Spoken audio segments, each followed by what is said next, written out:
Bismillahirrahmanirrahim. Assalamualaikum warahmatullahi wabarakatuh. Innal hamdalillah alladzi nahmaduhu wa nasta'inuhu wa nastaghfiruh wa na'udzu billahi min shururi anfusina wa min sayyiati a'malina. May yahdihillahu fala mudilla lahu wa may yudlil fala hadiya lahu. أشهد أن لا إله إلا الله وحده لا شريك له وأشهد أن محمدا عبده ورسوله لا نبي بعده اللهم صل وسلم وبارك على نبينا محمد وعلى آله وصحبه ومن تبعهم بإحسان إلى يوم الدين وقال الله تعالى في القرآن الكريم يا أيها الناس قد جاءكم موعظة من ربكم وشفاء لما في الصدور هدى ورحمة للمؤمنين. Hadirin jamaah salat subuh rahimakumullah, alhamdulillah di subuh kali ini Allah masih terus melimpahkan karunia kenikmatan kepada kita bersama sehingga kita bisa bertemu di masjid ini untuk ngaji bareng, untuk melaksanakan satu di antara tugas hidup kita dalam mengarungi fase-fase kehidupan di mana kita saat ini berada di alam dunia yang cepat atau lambat akan berpindah ke alam barzakh dan kemudian ke alam akhirat. Tema kajian kita pada pagi hari ini tentang penyakit mental yang saya rasa angka kejadiannya kalau dalam bahasa klinis namanya prevalensi itu semakin tinggi. Semakin tahun semakin tinggi di berbagai belahan dunia termasuk Indonesia. Penyakit mental itu apa saja? Ini sengaja saya ambilkan pengertian yang umum digunakan, yaitu penyakit kelainan mental yang berkaitan dengan beberapa hal. Yang pertama, disorder that affect your mood, thinking, and behavior. Kelainan yang berefek pada suasana hati, mood itu, pola pikir dan kebiasaan. Contoh dari penyakit mental itu adalah depresi, kecemasan, sampai pada schizofren. Schizofren itu kegilaan. Eating disorder itu kelainan pola makan, makannya banyak sekali karena stres atau tidak makan sama sekali karena stres. Dan addictive behavior alias kecanduan. Salah satu negara yang angka paling tinggi bunuh diri adalah Korea. Ini adalah salah satu bintang film. Kalau kata anak zaman sekarang namanya drakor. Bintang drakor yang baru saja mengakhiri hidupnya dengan bunuh diri. Ya. Ditemukan meninggal dalam mobilnya. Usianya 48 tahun dan seterusnya. Ternyata kalau di Korea 1 tahun itu bisa sampai angka 13.000.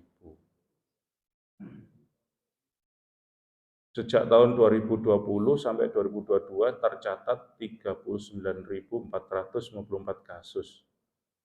Semuanya bunuh diri. Jadi stadion Gajayana itu isinya 20 atau 25.000. 2 kali lipat itu semua bunuh diri. Nah, waliyadzubillah. Dan ini kaitannya adalah dengan kesehatan mental. Di Indonesia itu sebenarnya kalau dari angkanya hampir separuh dari Korea. Cuman angkanya masih relatif rendah karena jumlah penduduk Indonesia hampir 280 juta jiwa. Dan mayoritas laki-laki di Indonesia. Ya berarti yang ibu-ibu perlu evaluasi ini. Kalau bapaknya sudah mulai meneng, itu perlu dievaluasi. Ini kok kakean 3i apa begitu ya, 3i kata. Tapi memang biasanya ibu-ibu itu reproduksi katanya lebih banyak dari laki-laki. Jadi laki-laki itu harus jembar dadanya. Jadi nggak sempit dadanya. Karena kalau laki-laki itu maksimal 5.000 kata satu hari, itu sudah capek. Kalau perempuan 20.000. Harus ngomong. Itu kalau enggak stres. Ibu-ibu rata-rata 20.000 kata harus dikeluarkan setiap hari. Makanya kalau ngomel anak itu omeli, nomor siji diomeli, nomor loro diomeli, sing barep dhewe maksudnya suaminya diomeli. Itu biasa. Sebenarnya nggak ngomel itu curhat, gitu ya. Dianggap saja itu curhat. Dengarkan itu berpahala, ya. Apalagi dengan kesabaran. Jadi ibu juga introspeksi yang disampaikan berarti ya ada susahnya, ada senangnya supaya yang laki-laki terhibur. Kalau tidak, kedua-duanya kena mental health, mental disorder. Jadi kelainan mental. Kalau kita lihat list of country by suicide rate. Wah, ini adalah daftar negara-negara dengan angka bunuh dirinya. Ya. Itu ya. Jadi ini di sensus berdasarkan angka per 100.000 populasi, kemudian diberi notasi warna. Ya. Yang hitam itu berarti paling tinggi, merah tinggi, kuning selanjutnya, oranye terus kuning, paling rendah itu hijau. Paling rendah itu hijau. Ya. Dan ternyata yang hijau itu mayoritas, kalau kita lihat di sini, itu adalah negara-negara Muslim. Ya, negara-negara Muslim. Ya, walaupun ini perlu ada yang menarik ini, di Cina kok enggak. Ini kan Cina ini. Ya, kok enggak, Pak? Nah, ini perlu riset khusus. Tapi mayoritas ini adalah Indonesia, kemudian di sini ada Timur Tengah, Pakistan, Bangladesh, Irak, Iran, Mesir, ini kan, kemudian Libya, dan Maroko, dan seterusnya. Itu rendah sekali angka bunuh diri. 0 sampai 5 per 100.000 penduduk. Indonesia juga termasuk paling rendah angkanya. Walaupun banyak kasus bermunculan di media-media massa, media sosial itu banyak kasus bermunculan, itu masih relatif rendah. Jadi negara lain parah. Apa yang faktor yang paling tinggi adalah riwayat depresi.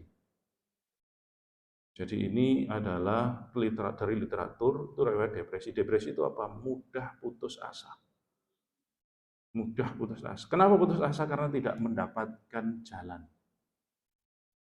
Jalan keluar maupun jalan untuk coping. Coping itu istilah dalam ilmu psikologi atau keperawatan jiwa yang disebut dengan metode untuk menangani hantaman kesakitan.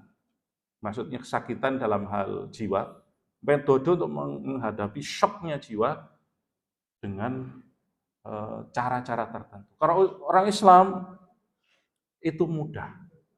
Ketika ada musibah mengenai dirinya, kemudian dia merasa sedih, langsung innalillahi wa inna ilaihi raji'un. Langsung lapang itu hati. Kenapa? Dijiwai. Iya sih, saya dari Allah mesti kembali kepada Allah. Ada yang sakit, keluarga dekatnya, ada yang meninggal, keluarga dekatnya, mobilnya bocor bannya. Kemudian pokoknya segala macam hal yang tidak mengenakan dirinya, innalillahi wa inna ilaihi raji'un. Kalimat istirja ini sudah menjadi kalimat yang luar biasa ketika jiwa.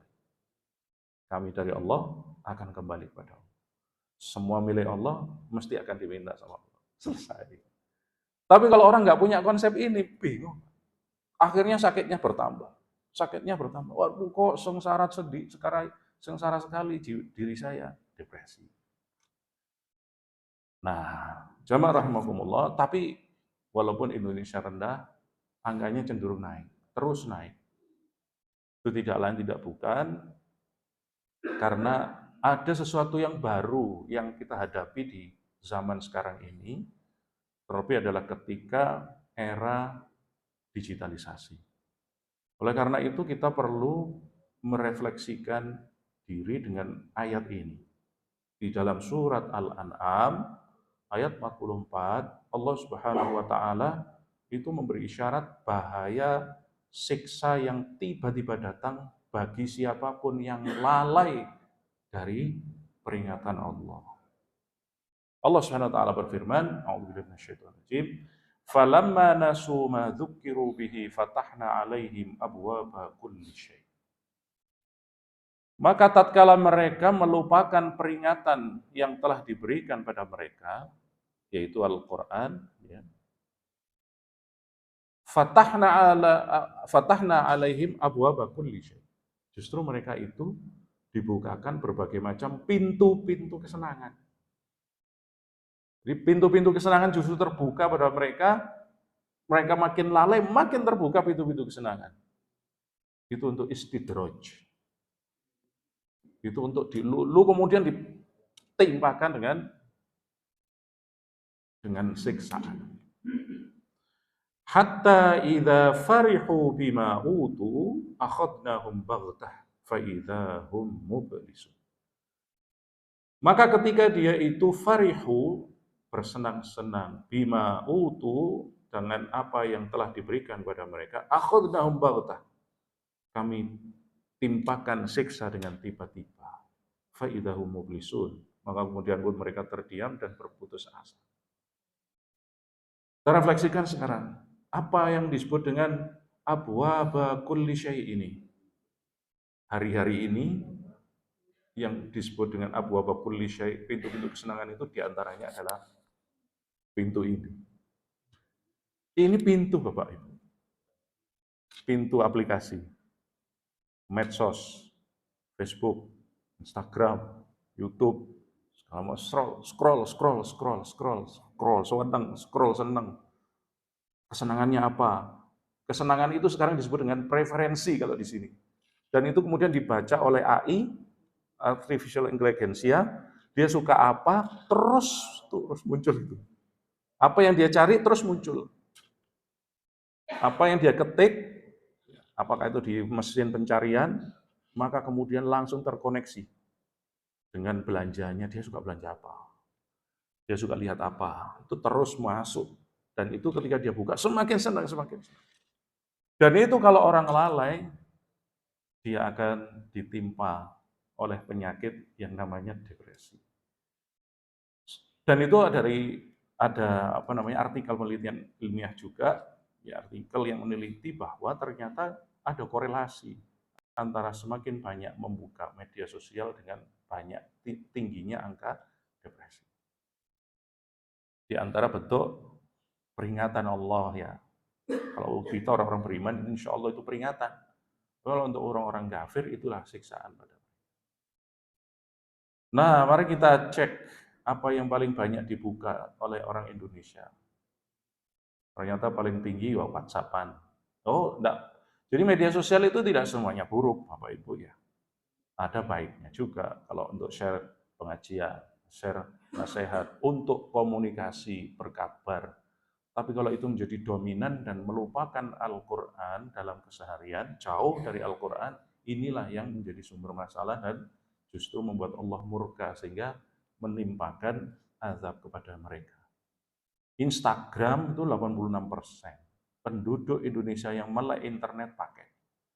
WhatsApp itu hampir semua, 92%. Facebook 83%. Dan yang nomor 4 ini TikTok ini. Kalau kita sepertinya belum install, karena kayaknya nggak perlu deh. Tapi Gen Z, Pak, yang lahirnya di atas tahun 2000 itu rata-rata punya.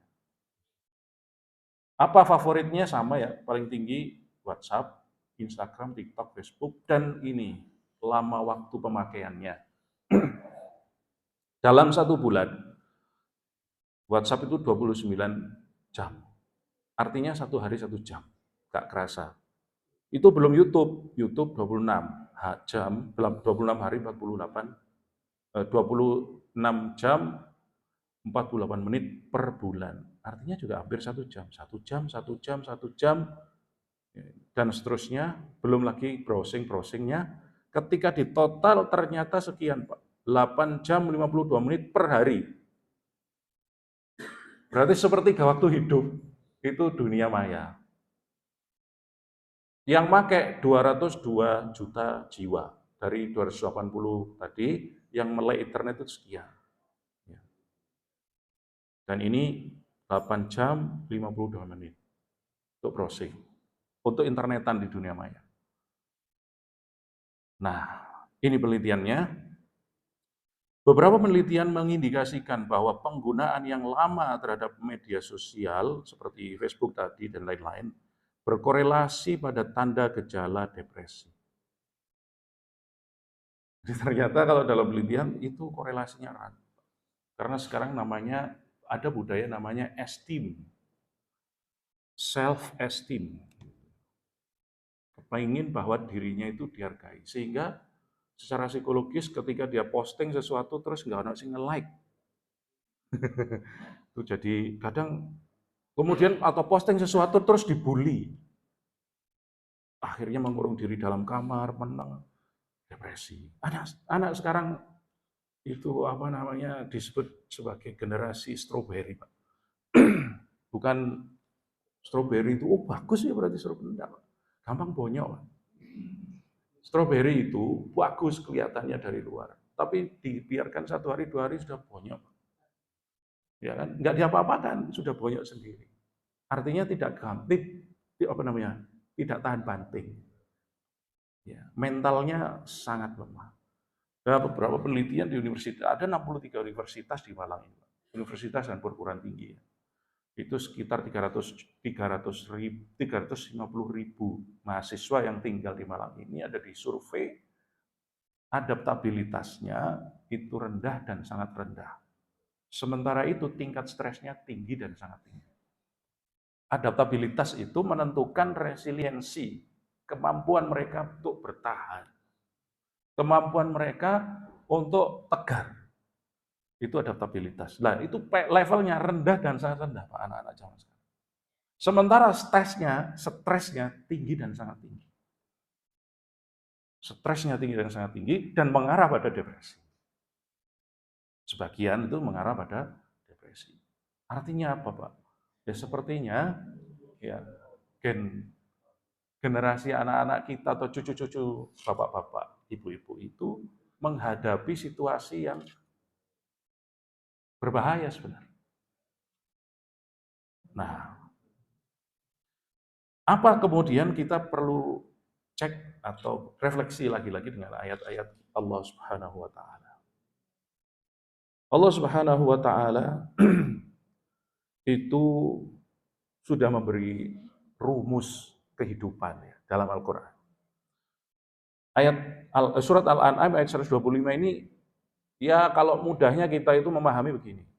Kepingin hati lapang, kepingin hidup tenang, kepingin stres itu dihilangkan atau ringan, dekati Quran. Kalau tidak, kalian sempit. Kalian akan stres, kalian akan sempit hati. Allah SWT berfirman, فَمَنْ يُرِدِ اللَّهُ أَيَّهْدِيَهُ يَشْرَحْ صَدْرَهُ لِلْإِسْلَامِ وَمَنْ يُرِدْ أَن يُضِلَّهُ يَجْعَلْ صَدْرَهُ ضَيِّقًا حَرَجًا كَأَنَّمَا يَصْعَدُ فِي السَّمَاءِ. Barang siapa yang Allah menghendaki baginya hidayah, maka Allah akan lapangkan hatinya dalam berislam. Dan barang siapa yang Allah kehendaki kesesatan, yudillahu, kesesatan baginya, maka dijadikan hatinya itu sempit, sesak seperti sedang mendaki langit. Sesak seperti mendaki langit. Kita mendaki anak tangga ngos-ngosan, ini daki langit. Mendaki langit, betapa sesaknya dada itu ketika mendaki langit. Itu diilustrasikan oleh Allah SWT bagi orang-orang yang menjauh dari hidayah, sehingga sekalian sama Allah SWT disesatkan. Sumber hidayah itu adalah Quran. Dikuatkan lagi surat Toha ayat 124. Allah SWT berfirman, "Wa man a'rada 'an dzikri fa inna lahu ma'isyatan dzonka."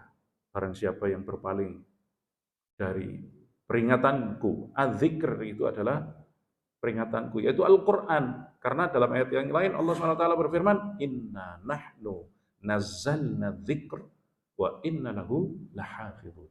Sungguhnya kamilah yang menurunkan ini, az-zikr ini, yaitu Al-Quran, dan kamilah yang akan menjaganya. Jadi, siapa yang berpaling dari Quran, maka hidupnya sempit. Jamaah rahimakumullah, kalau bapak-bapak insya Allah yang seterusnya sepuh-sepuh, ngaji Qurannya insya Allah sudah rutin. Minimal habis maghrib biasanya ngaji. Atau habis subuh terus ngaji. Itu kan budaya yang sejak mbah-mbah kita, buyut-buyut kita ajarkan. Itu mesti harus nih. Oh, gak ngaji. Waduh. Kawakno pecut gitu. Masih dikawakno tok nggak diapa-apakan. Itu sudah takut dan kita akhirnya ambil porsi ngaji. Dan kita dapat sentuhan keberkahan Al-Quran. Walaupun sekedar membacanya. Membaca saja itu kan dapat pahala. Dari hadis yang populer yang sering kita dengarkan. Man qara'a harfan fi kitabillahi falahu hasanatun.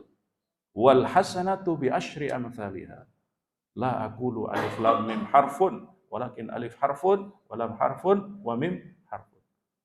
Siapa yang baca Quran walaupun satu huruf, maka dia akan mendapatkan kebaikan. 1 dikali 10, artinya 10 kebaikan. La aqulu alif lam mim harfun, saya tidak mengatakan, kata Nabi, alif lam mim itu satu huruf. La akan tetapi alif satu huruf, lam satu huruf, mim satu huruf. Alif lam mim itu dapat kita akan dapatkan 30 kebaikan. Baru baca Bismillahirrahmanirrahim. Alif, Bismillah, ba, dan seterusnya itu sampai akhir 19. 190. Padahal innal hasanata yudhibnas sayyi'at. Kebaikan-kebaikan itu akan menghapuskan keburukan. Lah yang membuat kita itu suram, hati sempit itu dosa-dosa dan kemaksiatan. Semakin banyak tertempel, semakin besar noktahnya kan seorang muslim itu melakukan dosa ya. Nuqtatun fi qalbihi. Nuqtatun sauda.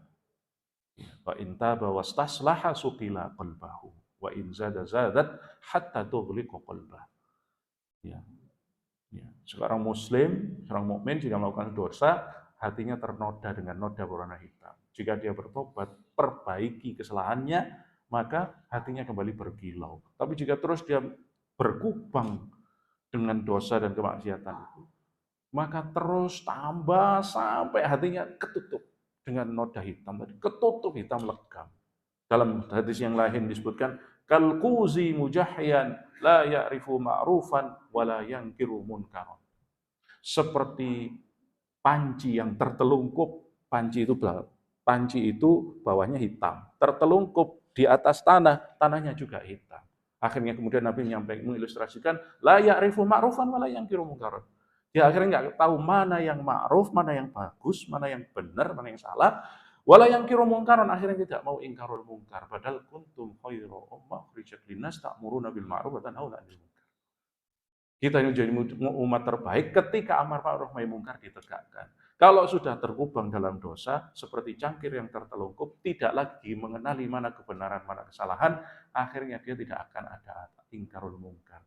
Jatuhlah derajat dia dari umat terbaik menjadi umat yang rendah. Maka jamaah rahimakumullah, ya alhamdulillah kalau kita masih punya budaya setiap hari baca Quran. Kita akan dapat keberkahannya itu. Yang sengsara adalah yang nggak punya porsi itu. Anak Gen Z ini kan itu tadi, Pak. 8 jam 58 menit dunia maya. Apakah salah satunya buka Quran? Mau disurvei, Pak? Nah, ini bisa jadi penelitian anak-anak, teman-teman mahasiswa. Berapa dari 9 jam, 8 jam sekian menit tadi, berapa jam Al-Qur'annya? Kayaknya rendah, Pak. Kayaknya ya. Dan ini kan berarti PR besar bagi kita orang tua, ya opo. Bagaimana cara agar anak-anak kita punya porsi, agar terus teraliri hatinya dengan Al-Quran. Supaya terus dalam pintu dan jalan hidayah. Karena Al-Quran itu tadi di awal saya sampaikan, adalah obat bagi hati.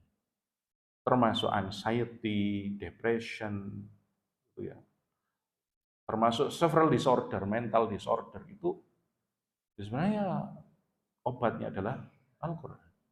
Ya ayuhan nas, qad ja'akum mau'idhatum mir rabbikum. Wahai manusia, telah datang kepada kalian pelajaran dari Tuhan kalian. Wa syifaa'un lima fis sudur, dan obat, penyembuh bagi yang ada di dalam dada-dada kalian. Wa huda wa rahmatun lil mu'minin, dan petunjuk serta kasih sayang Allah, rahmat Allah bagi orang-orang beriman. Jamaah rahimakumullah, itu Al-Quran menjadi solusi dan jawaban bagi mental illness. Makanya kita perlu porsi untuk terus berinteraksi dengan Al-Quran. Orang-orang zaman dulu menyampaikan, tombo ati iku limo sak makna. Yang pertama maca Quran angan-angan sak makna. Itu memang obat hati. Iya. Ya. Kemudian nomor dua, setelah Al-Quran tentu bukan untuk maksud di nomor dua kan ibadah sholat. Tapi tadi itu solusi akan lebih sempurna ketika terapi. Ya, ini kalau misalkan orang sudah terlanjur, kita harus terapi. Ini terapi apa? Terapi mental supaya sehat. Itu dilakukan dengan sholat. Dibaca ketika sholat. Jadi, alhamdulillah kalau kita itu sholat terus diimami, imamnya ya enak suaranya. Makhorijil hurufnya bagus, tajwidnya bagus. Ayat yang dia baca merasuk dalam hati kita, itu termasuk terapi kita. Inna sholata tanha 'anil fahsya'i wal munkar wa ladzikrullahi akbar wallahu ya'lamu ma tasna'un. Salat itu mencegah dari perbuatan keji dan mungkar. Termasuk di dalamnya kemungkaran itu adalah tadi mengakhiri hidup ya, dengan bunuh diri. Itu Allah murka. Bahkan dalam hadis Nabi Shallallahu Alaihi Wasallam, orang yang bunuh diri itu nanti akan dibangkitkan ya, dan dimatikan terus. Dihidupkan, dimatikan dengan cara bagaimana dia bunuh diri. Kalau dia bunuh diri adalah menabrakkan diri ke sepur, ya berarti terus dihidupkan, sepur lewat, tabrak, mati. Hidup lagi, tabrak. Yang itu menjatuhkan diri, ya terus nanti akan naik dijatuhkan lagi, naik dijatuhkan. Wa'ilaiyadubillah, semoga Allah menghindarkan diri kita, keluarga kita dari hal yang demikian. Rasulullah SAW itu menyampaikan bahwa penghibur dirinya itu adalah sholat. Yang di dalamnya tentu kan dibaca Al-Quran. Wa ju'ilat qurrata aini fis sholah, dan dijadikan penyedap pandangan mataku atau puncak kebahagiaanku gitu. Bahasa mudahnya gitu. Puncak kebahagiaan itu di dalam sholat. Di dalam kesempatan lain Rasulullah SAW menyampaikan, bila kedatangan masalah, Rasulullah SAW itu mengerjakan sholat. Jadi kedatangan masalah, cari solusi. Yang pertama minta tolong kepada Allah dengan yang membuat orang itu depresi, kemudian stres dan sebagainya kan masalah datang pada dirinya, tidak punya mekanisme coping, ya akhirnya stres, akhirnya depresi, anxiety muncul macam-macam. Tapi kalau dia punya mekanisme coping, salah satunya itu tadi, innalillahi wa inna ilaihi raji'un, kemudian dia larikan dengan minta tolong kepada Allah SWT. Dan ada zikirnya, Pak. Ini hadis sahih. Zikir yang saya kira bapak-bapak, ibu-ibu sudah hafal. Zikir untuk supaya kita itu punya ketenangan dan selalu mendapat pertolongan Allah dalam segala kondisi. Zikirnya adalah ya hayyu ya qayyum bi rahmatika astaghith. Aslih li sya'ni kullahu wa la takilni ila nafsi tarfata. Ya hayyu ya qayyum, wahai Allah, zat yang maha hidup, yang maha berdiri sendiri. Dengan rahmatmu hamba minta tolong dengan sungguh-sungguh. Bi rahmatika astaghith, istighatsah itu minta tolong dengan sungguh-sungguh. Aslih li sya'ni kullahu. Perbaikilah semua masalah hamba. Perbaiki semua yang menjadi yang harus saya hadapi. Masalah hamba perbaiki semua. Aslih li sya'ni kullahu. Wa la takilni ila nafsi tarfata ain. Dan janganlah engkau tinggalkan hamba dengan masalah hamba sekejap mata pun. Masya Allah. Ini zikir yang diajarkan Nabi pada kita. Supaya apa? Supaya Allah tolong kita dari berbagai masalah. Bapak Ibu, mungkin bisa bayangkan saya ini belajar di dunia biologi, ilmu kesehatan. Alhamdulillah sudah sekitar 20 tahun lah. Gitu ya. Di antara kerja tubuh kita itu punya sekitar seratusan triliun sel. Triliun, Pak. Berarti nolnya 12. Satu sel itu dalam 1 menit ada 500.000 reaksi. Dan kita nggak mikir, terus pokoknya jalan aja kan. Siapa yang ngatur itu semua? 500.000 reaksi itu harus terjadi dengan cara yang benar dan tidak saling tumpang tindih, harus berurutan. Salah satu saja muncul masalah. Kita punya dalam sel itu untaian DNA panjangnya 3,5 miliar pasang basa. 3,5 miliar. Adenin, guanin, sitosin, timin. Pasang-pasangan 3,5 miliar. Dan itu hanya dalam 8 jam bisa menggandakan diri dari 1 menjadi 2 dan salinannya mesti sama. Sehingga sel kita bisa regenerasi. Kemarin habis keselomot geni kena api. Sekarang sudah beres. Kegores pisau sudah nutup. Itu semua kerja. Dan itu kan kita nggak mikir. Sudah, itu semuanya Allah yang ngatur. Dan molekul yang kita punya, protein, lipid, karbohidrat, segala macam yang menyusun tubuh kita ini, itu sudah manut sama hukum Allah semua. Kalau dia harus memisahkan diri, memecah diri. Dia harus menggabung, dia akan gabung. Sesuai dengan hukum Allah. Itulah wala takilni ila nafsi tarfat. Kita nggak dituntut sama Allah untuk nyetir semuanya. Wong nggak usah kecil-kecil sudah, kerja jantung saja. Kan kita nggak usah perintah dengan otak, seperti kita merintah tangan, ayo naik tangan turun, enggak. Jantung ini sudah kerja sendiri. Jantung sudah kerja sendiri. Coba kita harus komando, nggak dikomando mati. Lah kita tidur lah, ya wassalam sudah. Jantungnya ikut berhenti, tapi tidak. Itu kalau kita dalami wala takilni ila nafsi tarfata. Jangan beri hamba masalah, jangan tinggalkan hamba dengan masalah hamba sekejap mata. Kenapa? Kalau masalah itu kita hadapi sendiri, kita mau solusinya kita pakai kita mau selesaikan sendiri, nggak beres, justru amburadul. Karena terlalu banyak faktor atau variabel dalam masalah kita. Satu-satunya yang paling utama perlu kita lakukan adalah kita tolong sama Allah. Ya.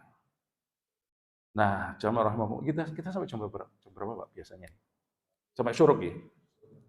Sampai syuruk ini masih belum ya? Ini saya lanjutkan berarti. Nah, sampai syuruk. Ya, mohon izin. Ini saya ada sampaikan, ada penelitian tentang health benefit of sholat. Review artikel sih ya.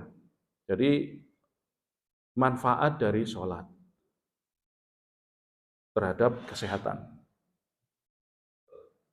Karena hari ini kita bahas tentang kesehatan mental, maka kita lihat manfaatnya secara psikologis. Sholat yang teratur membuat tubuh rileks, menurunkan kecemasan, dan menurunkan resiko penyakit jantung dan pembuluh darah. Sholat yang teratur, insya Allah kita lakukan bareng-bareng. Ini ada penelitian pada 30 orang muslim laki-laki sehat. Ya. Dilihat efek dari sholat ya, terhadap relative power of electroencephalograph. Artinya ada alat yang ditempel di kepala begini, itu untuk melihat gelombang otak. Nah, gelombang otak sendiri itu ada 5 jenis, alfa, beta, gamma, theta, delta. Nanti kita lihat bagaimana modelnya gelombang itu.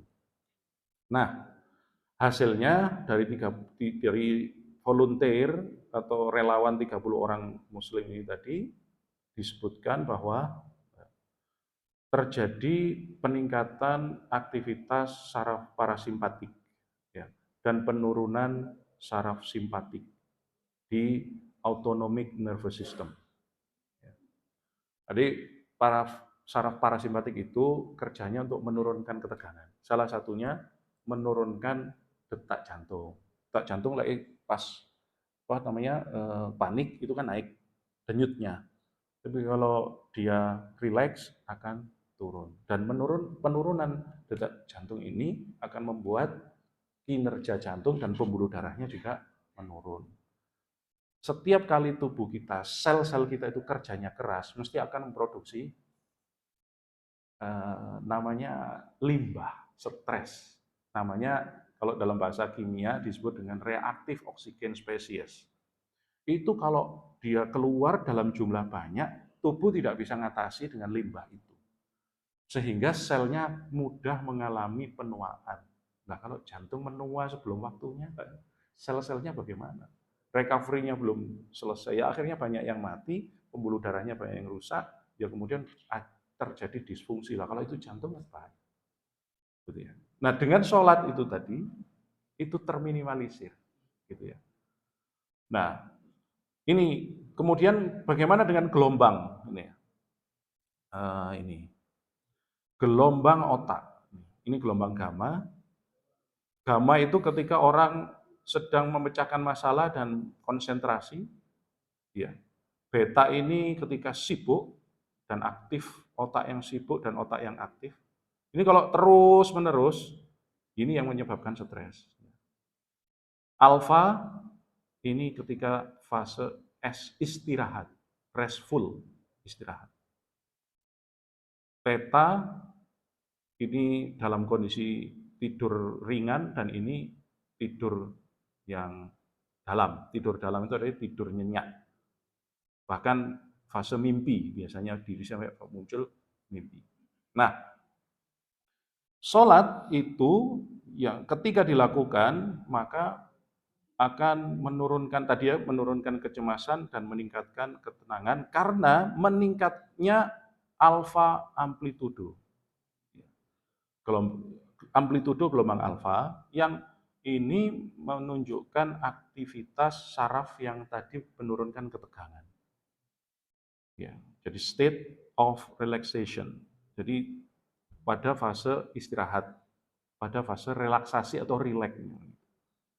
Nah, gelombang alfa dalam otak meningkat saat sholat itu tandanya orang fase tenang. Gitu ya. Kemudian sholat yang serius, ini sholat yang serius. Ada tak sholat yang nggak serius? Iya ada. Jadi ini penelitian.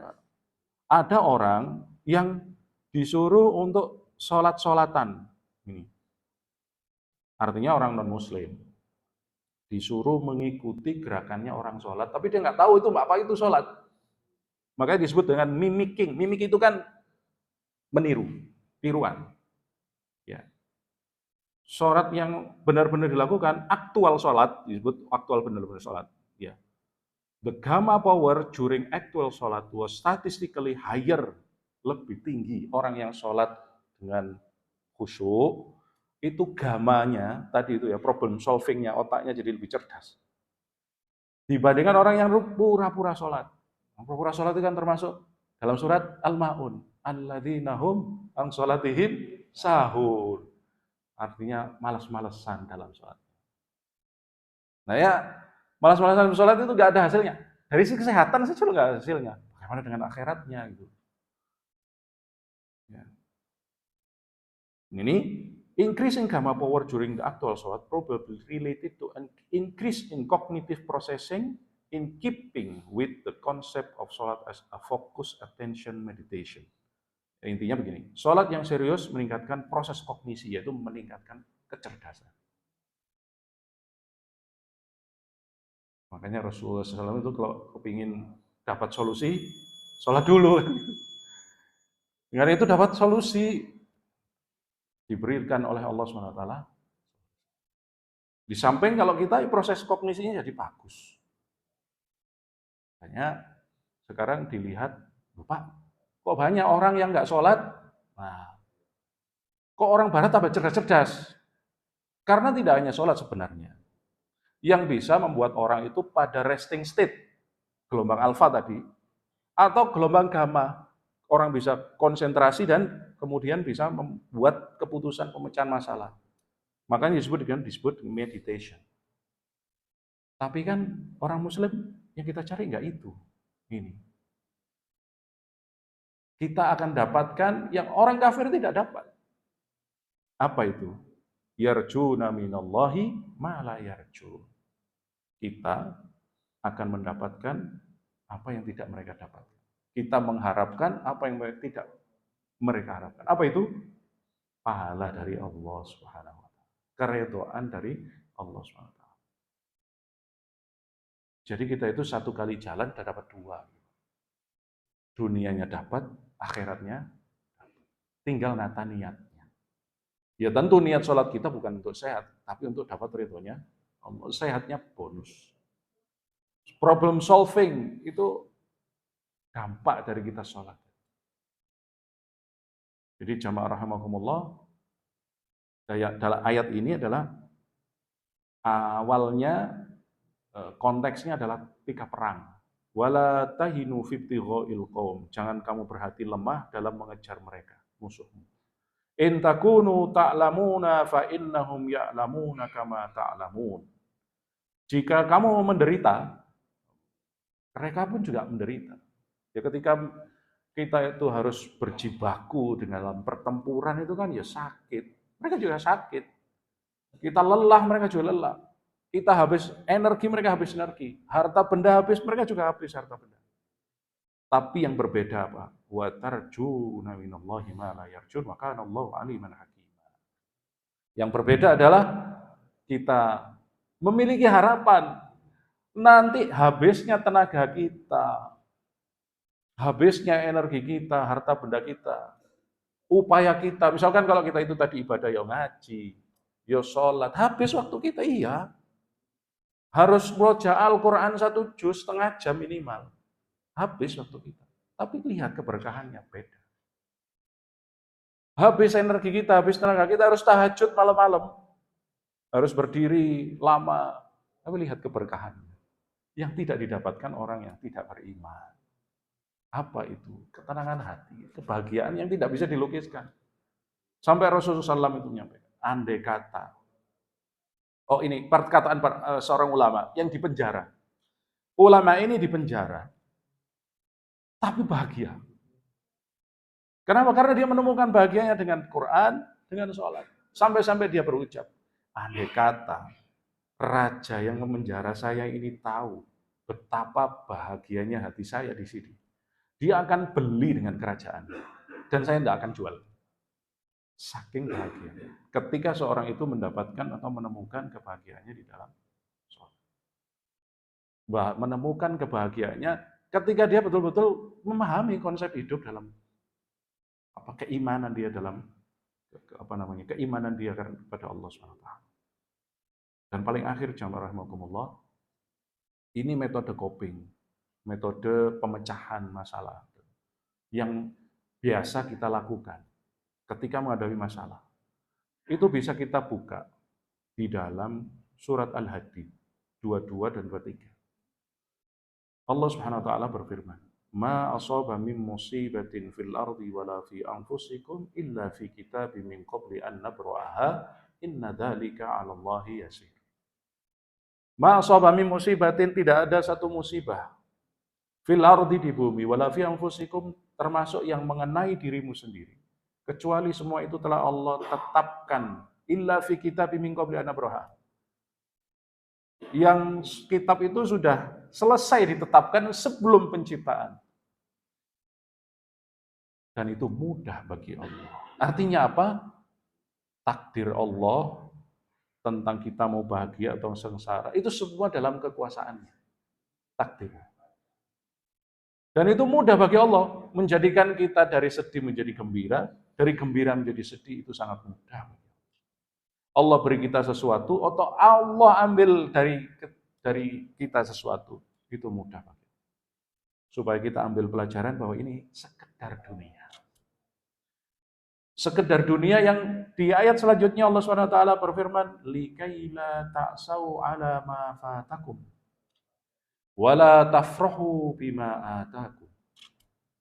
Likaila ta'sau ala ma fatakum. Agar kalian tidak terlalu bersedih, kata Allah, atas apa yang hilang dari kalian. Wala tafrahu bima atakum. Dan tidak terlalu gembira dengan apa yang kalian dapatkan. Karena ini dunia. Semuanya titipan. Kita lahir nggak bawa apa-apa. Dan ketika mati hanya memakai kain. Laki-laki berapa lembar, Pak? Laki-laki cuma 2, ibu-ibu yang perempuan cuma 5. Lapis kain sederhana, itu saja yang dibawa. Rumahnya nggak ikut dikubur, mobilnya nggak ada dikubur, rekening-rekeningnya juga nggak fungsi juga. Likaila ta'sau ala ma fatakum wa la tafrahu bima atakum. Ini luar biasa kalau kita pahami. Jadi kita itu akhirnya seperti tukang parkir.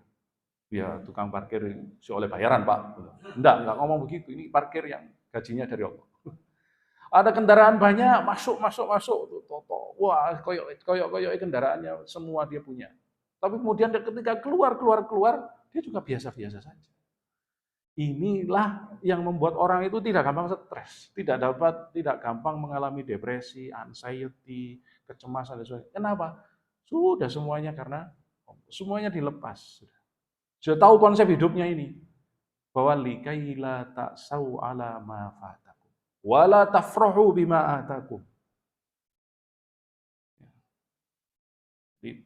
Tidak terlalu sedih dengan apa yang hilang dan tidak terlalu gembira dengan apa yang didapat.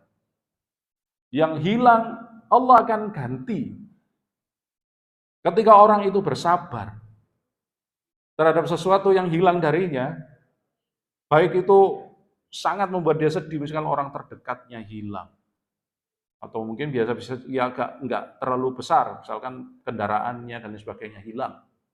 Kemudian dia bersabar, maka Allah ganti pahala sabar. Ketika dia dapat, dia syukur, diberi pahala syukur. Ketika dia dapat, dia ingat bahwa ini nanti akan dihisab. Kemudian dia hati-hati dalam menggunakan. Dia karena kan diberi amanah, ini amanah yang harus ditunaikan sebagai bentuk penghambaan dirinya kepada Allah SWT. Maka dia nggak main-main dengan itu. Nah, ini orang beriman yang berbeda dengan orang-orang yang tidak punya konsep ini. Dan dengan itulah hatinya jadi tenang. Makanya ini konsep-konsep seperti ini, mendekat dengan Al-Quran, membiasakan sholat, terutama sholat malam, ibadah yang membuat orang itu mendapatkan maqamam mahmudah dari Allah SWT dengan sholat. Kemudian dirinya berupaya punya konsep dan pandangan hidup seperti itu tadi. Entengnya surat Al-Hadid 22-23. Insya Allah terminimalisir, bahkan bisa hilang itu penyakit mental illness. Ya, jamaah, itulah kira-kira kajian kita. Mudah-mudahan manfaat sebagai pengganti kajian yang rutin dilaksanakan.